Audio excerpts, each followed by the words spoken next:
Deputy Communications Director and Deputy Press Secretary. Just found out that Stephen Miller has now also tested positive for coronavirus. Are there any more positives this hour that you're aware of that we don't know of? Quid pro quo. I tell you things, you tell me things. Not about this case, though.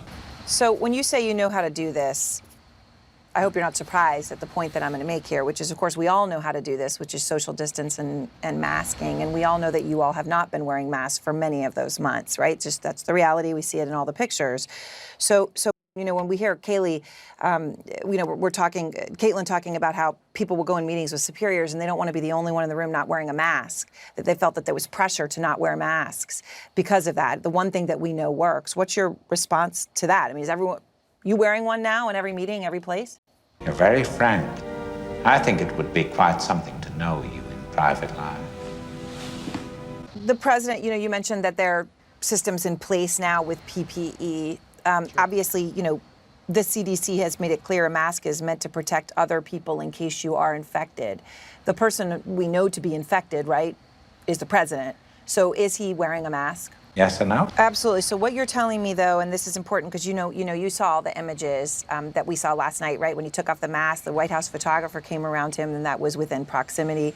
He then went amidst a group of people, and he was not wearing his mask, and they were. So you're saying that categorically is not happening anymore. He isn't maskless while others are around him.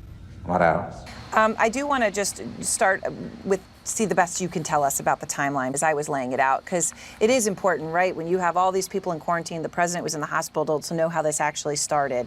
So when the president started feeling symptoms, we are told that was Thursday, right? So that means he was almost certainly infected on Tuesday when he went to the debate, because of the time the CDC has told us it takes between infection and the onset of symptoms. So can you categorically say he tested negative on the day of the debate? Quid pro quo. I tell you things, you tell me things. So do you know the answer to the question of, I'm asking not the answer, I'm asking do you know the answer to when the president's last negative test was? Do you actually know that information? Yes or no? So do you not think it's important to know how this started when you had the president in the hospital, 6 of 8 people in a debate prep room with coronavirus, another one of them is in the hospital, the top generals of the United States are in quarantine, this is all coming out of the White House. It's only a point of curiosity to you to know how this started? I've been in this room for 80 years now. I know they will never, ever let me out while I'm alive. These are things that for the American people are really important to know, right? We are all about, as citizens, to vote in an election to determine whether President Trump is physically able to handle another 4 years. He will go in, if elected, as the oldest president, as with Joe Biden, but as with Donald Trump.